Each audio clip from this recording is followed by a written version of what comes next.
เฮ้ยมาตัดดินบล็อกมาตัดเครื่องว่ะตัดนั่นเลยอันนี้เบิ้งถามเลยแล้วเราบ่ตัดดินบล็อกฮะตัดเครื่องอะไรอะไรแม่นอยู่บ่อันนี้ตัดเครื่องเลยนี่ตัดเครื่องโอ้เลยตัดเครื่องเลยโอ้ตายคักวันนี้สิให้ตัดจังได๋วันนั้นนี่น่ะตัดเครื่องไว้สิตัดเครื่องไว้สิบ่ในนั้นก็ตัดเครื่องเอาแล้วตัดแล้วเดี๋ยวนี้ฮะแล้วนะมันเป็นจังนั้นนี่หมด2อันเลยโอ้ตายคักว่าสิเนาะให้ตัดจังได๋ตัดเครื่องนี่นะนี่ตัดเครื่องนี่นะนี่โอ้ยอันนี้ตัดเครื่องโอ้อันนี้อะไรคือตัดเครื่องอันนี้ตัดเครื่องว่ะนี่โอ้ยแล้วก็โลดบาทิมลาเนี่ยสาโนโอ้เอาแต่มันมาเป็นยังเอาไว้ใส่เครื่องบินมาใส่นี่มีเครื่องบินมาแล้วไม่นี่เป็นบอกแล่นมาแต่คนมาแต่ใส่ตัดเครื่องมาท่านว่าเราก็ใส่ดูแล้วอายเพิ่นก็ได้เฮ็ดก็ว่าตัดเครื่องเขาก็ตัดเครื่องเนาะเสร็จไป2อันนั่นบ่เสร็จไป2อันนี่เห็นบ่หลายมันจะบอกว่าให้ตัดนี่แล้วบอกมีละเอียดเนาะเสร็จแล้วบอกมีละเอียดเนาะบอกละเอียดแล้วทีมดาราเนาะทีมดาราแล้วเสียคองมัดผู้ได้ผูกกองไว้ว่าสิเพิ่นตัดเครื่องอ่ะในว่าเพิ่นตัดเครื่องอันนี้ตัดเครื่องแบบนี้เนาะปกติมันตัดเครื่องนี่เขาว่าผ้าเครื่องเนาะ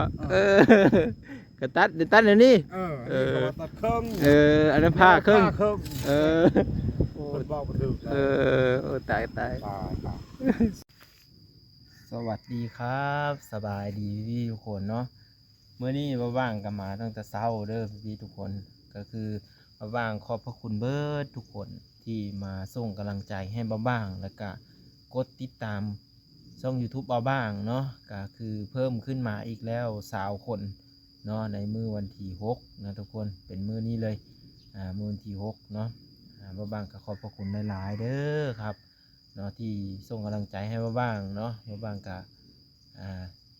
มื้อนี้สิพามาเบิ่งเนาะบอนที่เฮาจะเฮ็ดเวียกมื้อนี้เนาะหน้าเวียกของเฮามื้อนี้เฮ็ดอีหยังแน่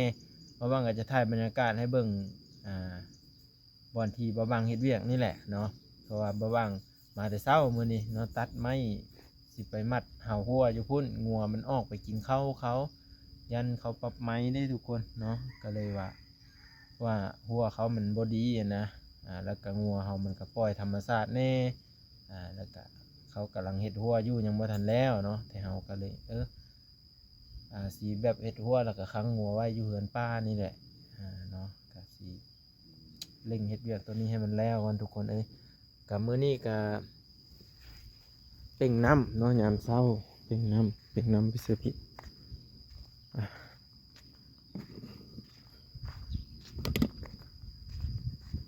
เป็นน้ำไว้เพื่อว่าจะได้อันนั้นนะจะได้สมปูนก่อปูนเอามานี่เขาเดียวหนึ่งนะนี่ตอนเปิดคลิปมาแหละเนาะแล้วก็ถือว่าออกไวอยู่เนาะน้ำเพิ่นก็ได้ในช่วงหลังๆใดเพิ่นก็ตายไปซื้อใดซื้อนั่นให้เพิ่นเนาะเดี๋ยวบางอัปเดตให้เบิ่งเด้อพี่ๆทุกคนเนาะนี่ตัวนี้จะเป็นอย่างนี้เนาะไปตัวพุ่นจะสูงขึ้นน้อยหนึ่งเนาะตัวนั้นจะสูงขึ้นอีกประมาณ10 เซนสูงขึ้นเนาะก็คือมันต่ำแล้วจุงเขาก็ยกขึ้นให้มันสูงนะตัวนี้เทปูนแน่นแล้วเนาะแน่นหนาแล้วตัวนี้โอเคหมดเลยพี่ๆทุกคนเขาบ้างกับข้าวเล่งให้ปลาหมดแล้วเนาะเพราะปลาเพิ่นกับพอมีใช้เบิ่งเรียกให้คือว่านั่นแหละแต่สุเฮาสิได้ก่อขึ้นมื้อนี้เนาะก่อขึ้นทางปลาเพิ่นก็ว่าให้จงป้องไว้ในเด้อว่ะจงป้องไว้เพื่อจะ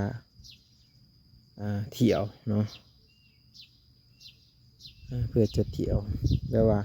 ให้มีบ่อนไปมาหากันได้นะก็สิจงประมาณป้องที่2นี่แหละทุกคน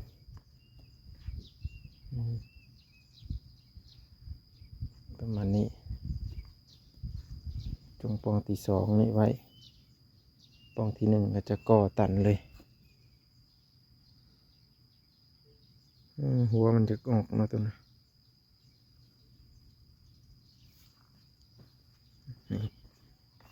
ตัวนี้จะก่อมาเลยก่อตันเลยมือนี้สุเหาสีเหลงเห็ดนี่แหละพอสุเหาจับระดับตัวนี้มันต่ำไม่เลยตัวนี้เพราะว่าหน้าดินมันต่ำเลยทุกคนหน้าดินมันต่ำหลายก็เลยก็นี่กับพี่แล้วเพียงแอลว่าบ้างเลยแหละพอดีเพียงแอลว่าบ้างเลยมื้อนี้เป็นจะได้กันเราติดตามเมื่อหนึ่งกันเดี๋ยวสิคนบอกมาอีกกะเวียกกะหลายเติบอยู่มื้อนี้พี่ทุกคนให้กำลังใจเนาะกดคอมเมนต์แสดงความคิดเห็นได้ทุกคนที่เข้ามาแล้วก็ได้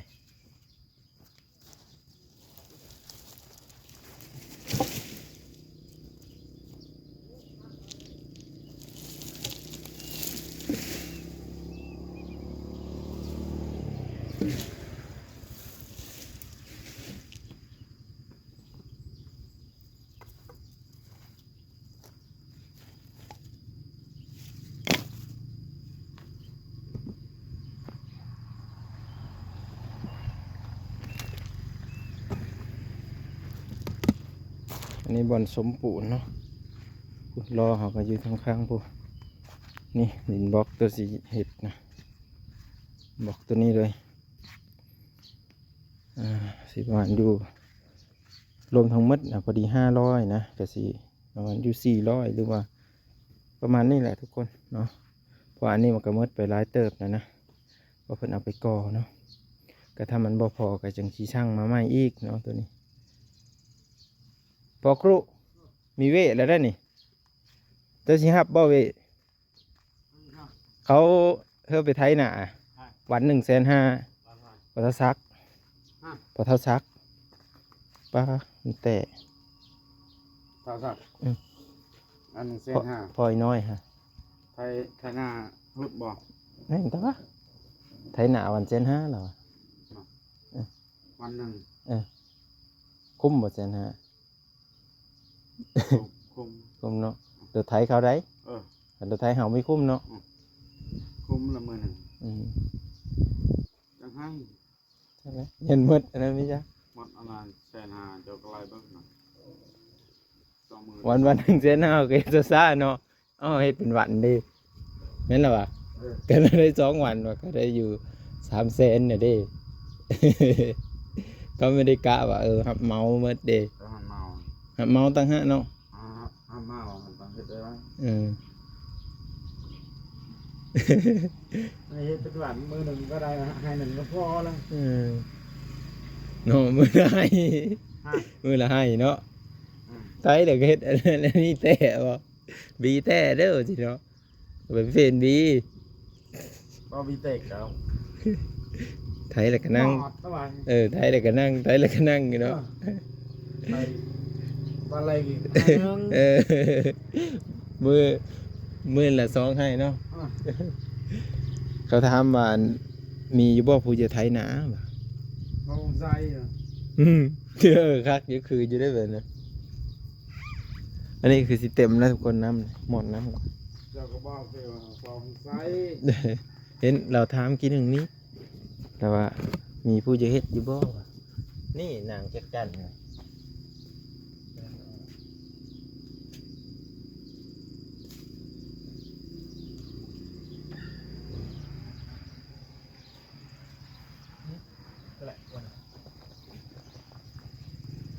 ก็มันดูดขืนเนาะเซ็ต เราจะไปปล่อย ดูดขืนพอดีเต็มเลยไปเดี๋ยวอยู่รอก่อนบัดนี้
แม่นแล้วหมอนี่แหละย่อเขาจะเนาะพอดีเลยเอาได้ผู้สาวเลยขโมยใจแล้วนะมึง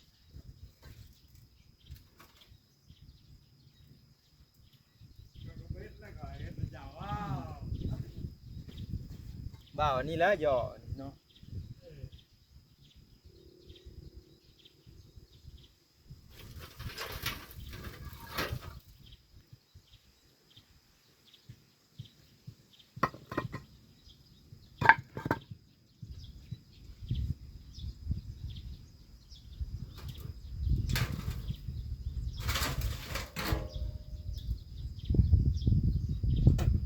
หายใจเข้าก็ได้แต่กินเพิ่นเนี่ยเนาะ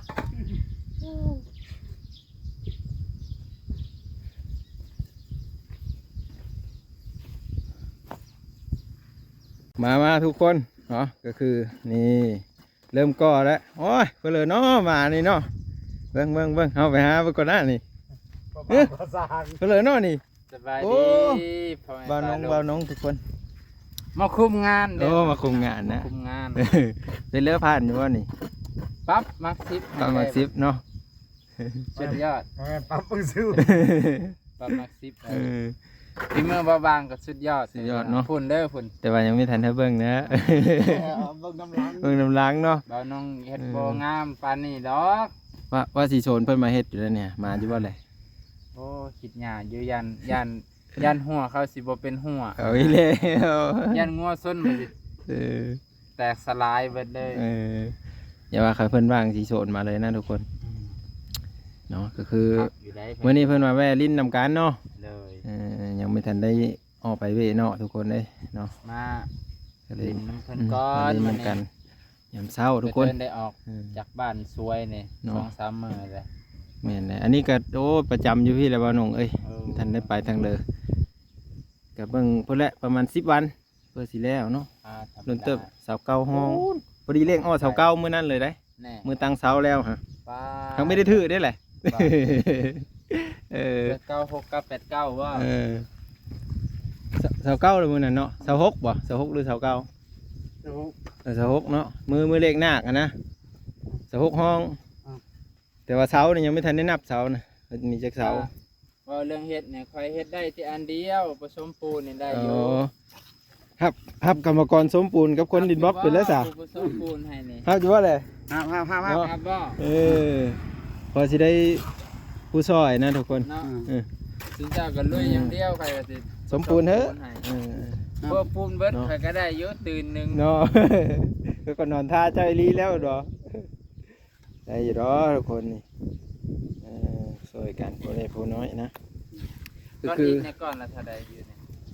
5,500บ่ 5,500เขามาส่งความเนาะเออ แม่นบ่ผ่อนใส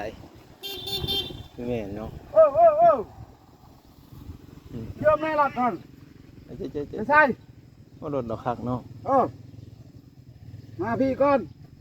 มาก่อนพี่มาทางนี้ก่อน เดี๋ยวเฮาดูตัวนี้ก่อนเพราะว่าอัน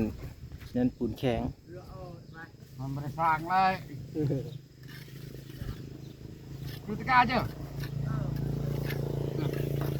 อย่ามาให้กินตัวเดียวไม่ให้เปิดว่าที่เลยไม่ประโดดจะมาทำประโดดเจ้าไ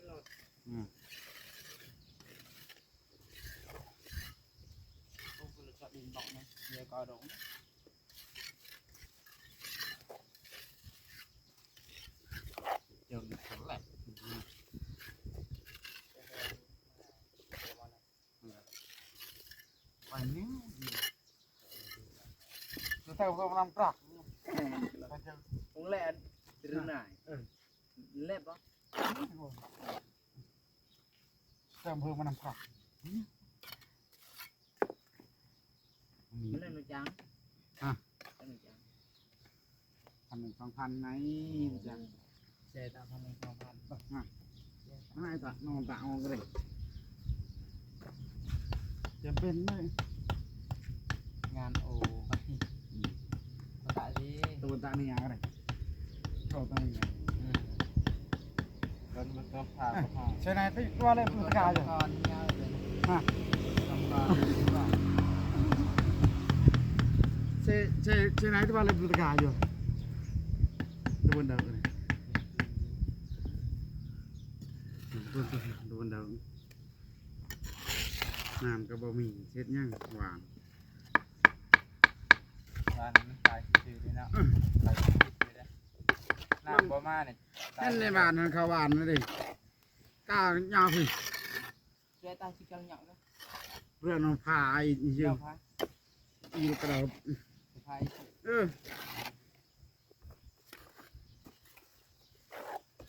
ที่ไปเบิ่งเทิมใส่ ไปตะบูเวลางออาการนั้นตามดีกระดิ่งไม่ตะบูเวลาฝัก น้องพายหยอกน้อง เจ้าเลยตาด ตาตู่ ำฮะ ตาตู่ดิ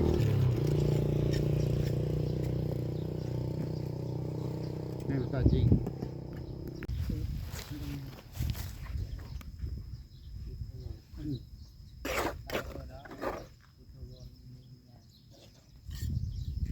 แต่จะไปเบิ่งบ่อนนั่นแหละแต่ไม่ได้ไปเยอะแท้แล้วก็ไปเบิ่งมันพระกระจาดนี่จะได้แมทเขา ก็ได้ยาวก็ได้ อยู่ไหนบ่เราเบิ่งอยู่ไหน ก็ลำพูกูตัวเราก็นอนเลย อ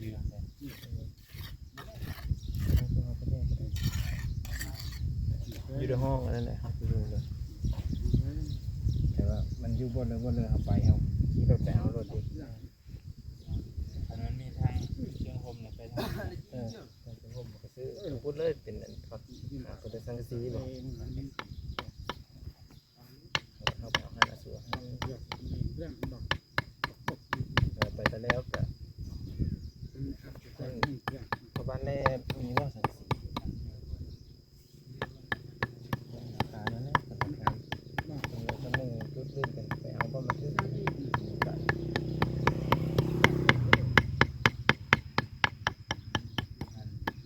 แต่น่าจะถือตอนถือดูนะ อันนี้ไปซื้อปูนแดงหวานนี่ชอบละแสน อยู่แล้วน้ำเล่านะ บ่อันจะเลยทำจากห้องเราเถอะเลยถามเบิ่งหน่อยเด้อบางทีมันมีพออินบ็อกเขาก็ไปจะถามพวกปัญหาบ่อันพอบ้านได้นะ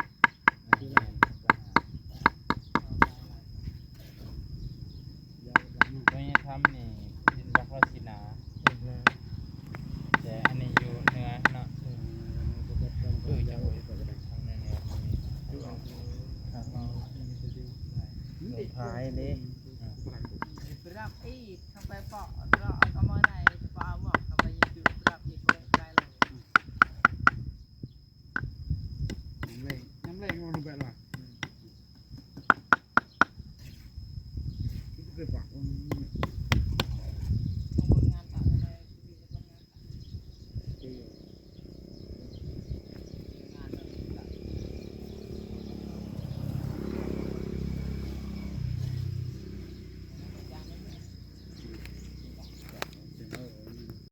อันนี้ก็คือก่อนะ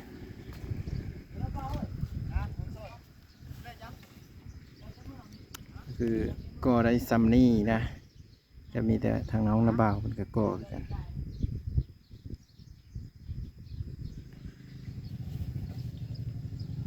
ขนาดเน่งเพกเนี่ยนี่นะอ๋อเน่งเพกบ่อยากซื้อปานใดพี่ทุกคนเดี๋ยวมาว่างก็จะอัปเดตให้เบิ่งเรื่อยๆทุกคนเนาะก็ก่อไปก็ได้2 4 6 2 4 5เนาะ2 4 5พอดี5ก้อนทุกคน10สาวประมาณ20ก้อนนะวันเนาะแถวละ5ได้เนี่ยทางลุ่มแล้วพอดีเต็มเลยว่าทางเทิงมาได้แต่ครึ่งหนึง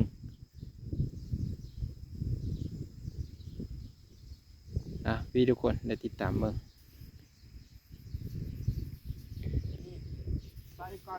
เฮ้ยมาตัดดินบล็อกมาตัดเครื่องว่าตัดนั่นเลยอันนี้เบิ่งถามเลยแล้วเราบ่ตัดดินบล็อกฮะตัดเครื่องอะไรบ่ได้แม่นอยู่บ่อันนี้ ตัดเครื่องเลย ตัดเครื่องบ่เลย ตัดครึ่งเลยโอ้ตายคักวันนี้ สิให้ตัดจังได๋ วันนั้นนี่เนี่ยตัดครึ่งไปสิตัดครึ่งไปสิ ว่าในไรก็ตัดครึ่ง เอาแล้วตัดแล้วเดี๋ยวนี้ฮะ แล้วได้ มัดไปจังอันนี่ หมด2อัน สองอันเลยโอ้ยตายคักว่าสิเนาะ สิให้ตัดจังได๋ ตัดครึ่งนี่นะนี่ตัดครึ่งเดี๋ยวนี้นี่นะนี่โอ้ย นี่อันนี้ตัดครึ่ง โอ้ อันนี้อันนี้คือตัดครึ่ง อันนี้ตัดครึ่งวะนี่โอ้ยแล้วก็โลดบะ กินลาล่า สินละล่าเนี่ยสาเนาะโอ้เอาแต่มันมาเป็นหยังเอาไว้ใส่เอาไว้ใส่ เครื่องบินมาใส่นี่ มีเครื่องบินมาแล้วไม่ดี เป็นบอกแล่นมาทุกคนแล่นมาใส่ ตัดครึ่งมาท่านว่าเราก็ใส่ดูแล้วอายเพิ่นก็ได้เฮ็ดเด้อ ก็ว่าตัดเครื่องเขาก็ตัดเครื่อง เนาะเสร็จไปสองอันนั่นบ่ เสร็จไป2อัน นี่เห็นบ่หลายมัน จะบอกว่าให้ตัดนี่ เออ แล้ว เอ ล่ะ อบ่มีละเอียดเนาะเออ เสร็จแล้ว บ่มีละเอียดเนาะ บอกละเอียดแล้ว โอ้ตาย กิน ตา ลาย ล่า เนาะ นี่น่าล่าแล้ว เสียของมัด เออผู้ได้ผูกกองไว้ว่าสิเพิ่นตัดครึ่งอ่ะเออในว่าเพิ่นตัดครึ่งอ่ะนี่ ตัดเครื่องแบบนี้ เออ เสร็จ เนาะ ปกติมันแม่นตัดเครื่องนี่เขาว่าผ้าเครื่อง ตัดครึ่งเนาะเออก็ตัดเดี๋ยวตัดอันนี้ เออนี่เขาว่าตัดเครื่อง เอออันนั้นผ้าครึ่ง ผ้าเครื่อง เออ โอ้ยบอกบ่ถูก เออโอ้ตาย ตาย